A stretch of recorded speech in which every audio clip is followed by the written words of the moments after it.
Alexander Graham Bell baru saja mematenkan teleponnya. Usahanya semakin keras karena permintaan yang begitu tinggi terhadap penemuannya itu. Karena dia membutuhkan dana yang lebih besar, dia pun pergi ke perusahaan raksasa Western Union dan menawarkan kepada mereka apakah mereka mau membeli hak patennya beserta perusahaan kecil milik Pak Bell.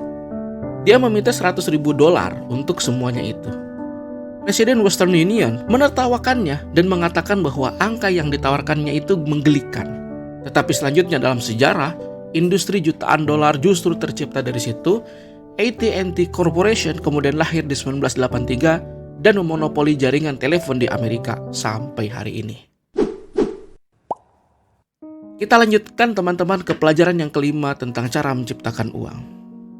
Bagian yang pertama, sebenarnya uang itu diciptakan. Teman-teman, kita semua memiliki potensi yang luar biasa yang diberikan sebagai anugerah dari Tuhan yang Maha Kuasa. Tapi satu-satunya yang menahan semua itu adalah keraguan-raguan. Setelah meninggalkan bangku sekolah, yang paling banyak diperhitungkan sebetulnya adalah sesuatu yang lebih dari sekedar gelar.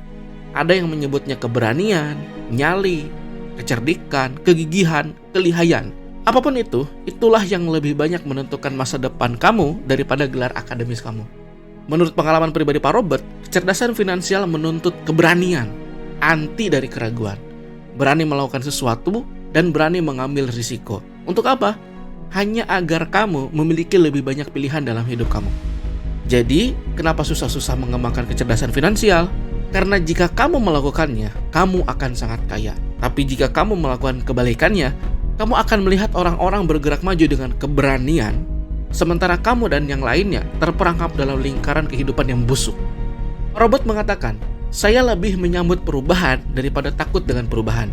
Saya lebih bergairah untuk menghasilkan jutaan dolar daripada khawatir kehilangan uang. Ini mindset yang keren. 300 tahun yang lalu tanah itu subur dan makmur. Maka orang yang memiliki tanah merekalah yang memiliki kekayaan.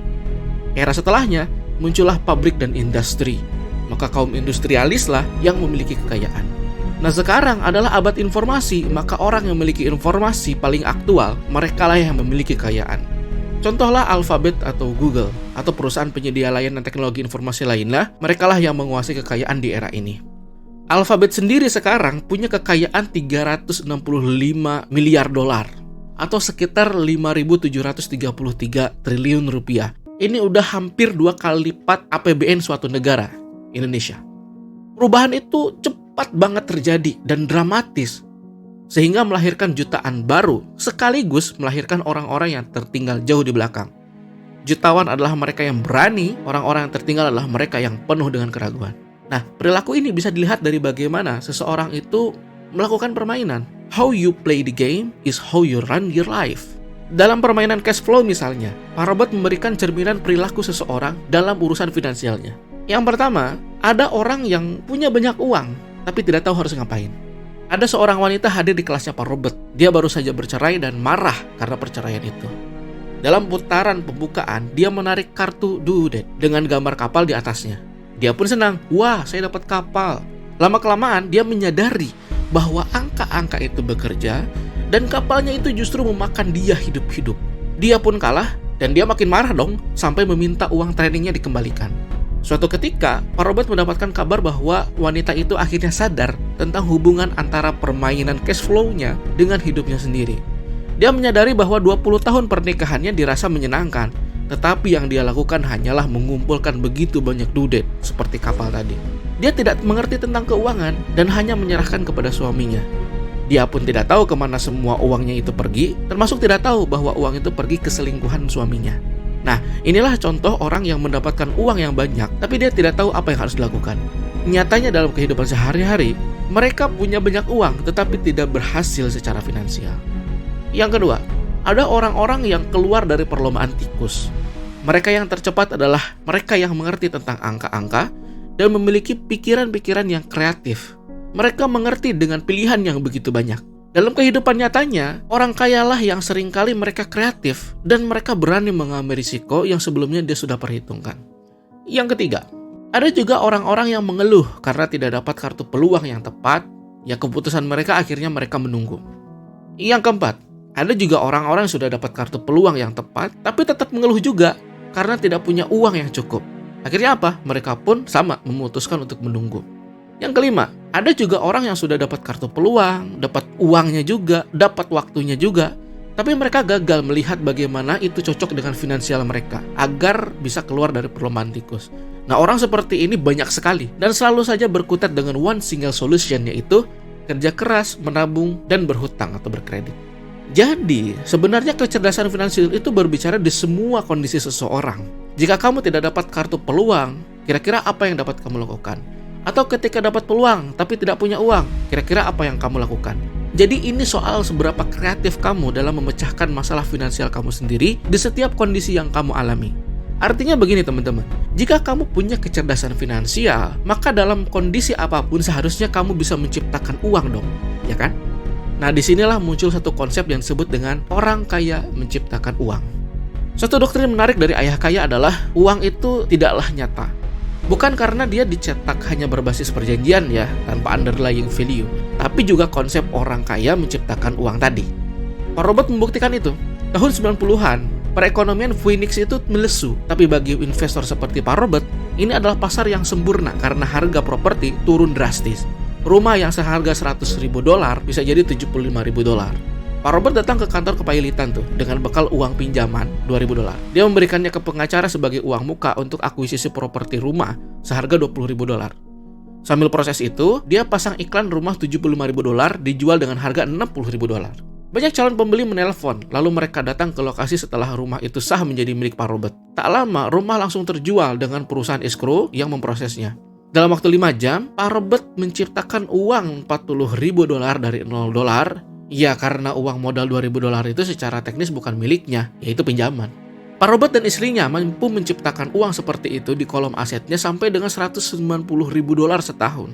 Bunganya 10% atau $19.000 dia simpan di korporasi mereka untuk membayar mobil, BBM, perjalanan wisata, asuransi, makan, dan lain sebagainya. Uang itu sudah habis sebelum dikenakan pajak oleh pemerintah. Uang itu diciptakan lalu dilindungi dengan korporasi. Menarik.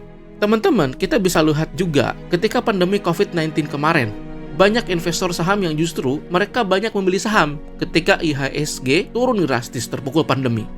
Nah, sekarang kita bisa lihat capital gain mereka sudah sangat tinggi. Mereka berhasil menciptakan banyak uang. Menarik. Sekarang kita coba renungkan nih, mana yang lebih menarik antara bekerja keras membayar pajak lalu menabung dengan bunga 5% setahun misalkan yang kena pajak juga, dengan teman-teman meluangkan waktu untuk membangun kecerdasan finansial dan mengisi kolom aset untuk menciptakan uang. Oke, kita masuk ke bagian yang kedua tentang investasi. Di tahun 1997, Pak Robert menggunakan 2 instrumen untuk menumbuhkan kekayaannya, properti dan saham. Properti sebagai pondasi yang memberikan arus kas dan pertumbuhan nilai, saham-saham kecil untuk pertumbuhan yang cepat. Ya, dia bukan memberikan rekomendasi buat kamu ya, karena setiap orang tentunya punya karakter finansial berbeda dan pasar pun cepat berubah. Yang pertama tentang properti atau real estate. Tahun 1989 di Portland, Oregon, banyak rumah gingerbread yang memasang tanda dijual. Saat itu pasar kayu mengerikan, pasar saham rontok, dan ekonomi sangat lesu. Pak Robert menghampiri salah satu rumah tahun 1930. Ya, dia berwarna biru muda, mungil dengan hiasan gingerbread di jendelanya. Di dalamnya ada tungku api dari batu karang dan 2 kamar tidur kecil. Ini kayak kontrakannya sempurna gitu ya. Pak Robert membelinya seharga $45.000, lebih murah $20.000 dari penawarannya. Seminggu kemudian ada penyewa pertama, seorang profesor setempat. Dia mendapatkan $40 setiap bulan. Ya, kelihatannya kecil sih, tapi bagi dia ini menyenangkan. Bagi saya juga sih. Setahun kemudian, pasar mulai menggairah. Pak Robert menjual rumah itu seharga $95.000. Labanya dia masukkan ke transaksi yang bebas pajak tadi. Lihat di pelajaran yang keempat ya. Sebulan kemudian, ada apartemen 12 unit di Beaverton, Oregon. Pemiliknya berada di Jerman. Dia tidak tahu harga wajar tempat itu, tapi ingin cepat terjual. Pak Robert menawarkan $275.000. Lalu pemiliknya sepakat di harga $300.000. 2 tahun kemudian, bangunan itu terjual $495.000. Lalu Pak Robert membeli sebuah apartemen 30 unit di Phoenix, Arizona, seharga $875.000 dengan down payment $225.000. Dia mendapatkan arus kas $5.000 setiap bulan dari apartemen itu. Nah, saat ini, korporasi real estate-nya sudah memiliki kekayaan beberapa juta dolar. Itu adalah contoh jumlah kecil, sebetulnya bisa bertumbuh menjadi besar. Nah, ini lagi-lagi tentang kecerdasan finansial. akuntansi, investasi, marketing, dan hukum.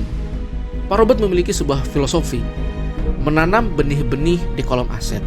Jadi mulai dari yang kecil. Ya memang sebagian tumbuh, sebagian lain tidak.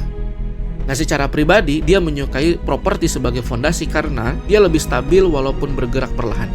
Arus kasnya juga cukup baik, dan yang paling penting, dengan basis yang stabil ini membuat Pak Robert berani bermain dengan saham yang lebih spekulatif. Ya, kita masuk ke portofolio sahamnya dia. Pak Robert memiliki portofolio saham yang juga dilindungi oleh korporasinya. Dia menyebutnya reksadana pribadi untuk mendapatkan pertumbuhan yang cepat. Teman-teman yang memiliki uang ekstra setiap bulan ikut berinvestasi di reksadana itu. Contoh pertumbuhan cepat itu adalah ketika dia membeli 100.000 lembar saham di harga 25 sen per lembar atau total 25.000 dia beli. 6 bulan kemudian perusahaan itu IPO. Sekarang saham itu seharga $2 per lembar atau sekitar $200.000 dia miliki. Ini naik 8 kali lipat. Jika tumbuh dengan baik, seharusnya saham ini bisa menjadi $20 per lembar. Nah, selain itu ada juga saham yang tumbuh dari $25.000 menjadi jutaan dolar dalam setahun saja. Ini menarik ya kan?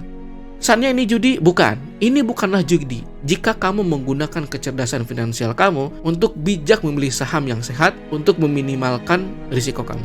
Permainan saham Pak Robert ini mungkin berisiko tinggi bagi kebanyakan orang. Tapi jika kamu mau menggali lagi ilmunya, mungkin sebetulnya praktik ini berisiko rendah buat kamu. Ya sederhananya begini, risiko tinggi itu sebetulnya kamu nggak ngerti aja sih, kata Pak Robert.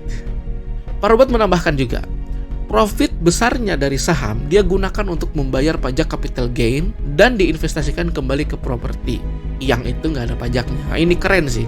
Akhirnya pondasi dia kokoh, terus bertumbuh dan bebas pajak. Bagian tambahan tentang macam-macam investor.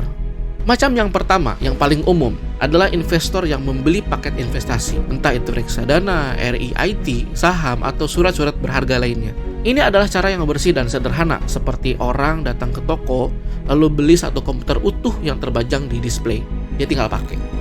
Macam yang kedua adalah investor yang menciptakan investasi, seperti orang yang membeli komponen-komponen lalu merakit komputernya sendiri. Dia membeli berbagai macam peluang, lalu menyatukannya. Kadang butuh jam terbang yang begitu panjang untuk menjadi investor profesional seperti ini. Tapi Pak Robert memberikan saran agar kamu bisa menjadi investor profesional itu, yaitu menguasai kecerdasan finansial plus 3 kecerdasan tambahan ini. Yang pertama, mampu menemukan peluang yang tidak dapat dilihat oleh orang. Contohnya begini, ada teman Pak Robert membeli sebuah rumah tua yang kondisinya sangat jelek dan menyeramkan. Orang lain gak mau beli. Ternyata dia dapat informasi dari sebuah title company bahwa di belakang rumah itu ada 4 kafling sebagai bonus. Dia lalu merobohkan rumahnya, menjual 5 kafling dan mendapatkan untung $75.000 dalam 2 bulan saja. Yang kedua, kemampuan mengumpulkan uang. Kebanyakan orang langsung datang ke bank untuk dapat uang. Padahal sebetulnya ada begitu banyak cara untuk mengumpulkan uang tanpa harus ke bank, dan ini adalah keterampilan yang tidak ternilai harganya. Yang ketiga, kemampuan mengorganisasi orang yang lebih pintar daripada kamu. Orang pintar adalah yang mampu mempekerjakan orang yang lebih pintar daripada diri dia. Ya itulah kenyataannya. Begitu banyak investor yang secara akademis dia biasa aja, tapi dia mampu memperkerjakan orang S2, doktoral, atau orang dengan keahlian-keahlian tertentu atau expert. Teman-teman, ada banyak hal yang memang perlu dipelajari oleh kita, oleh kamu. Tetapi hadiahnya sangat besar. Kecerdasan kamu adalah aset terbesar yang kamu miliki. Tapi jika kamu tidak tertarik, maka tipe investor yang pertama menjadi opsi terbaik karena apa yang tidak kamu ketahui adalah risiko terbesar kamu. Hidup ini sederhana. Kita cukup memilih di antara banyak pilihan dan menerima konsekuensinya. Lalu bagaimana dengan aku yang sekarang ini sedang bekerja di sebuah perusahaan atau korporasi? Seolah-olah pilihan itu tidak begitu banyak. Nah, Pak Robert memberikan solusinya di pelajaran yang ke-6. Kita simak. Stay kind, stay positive.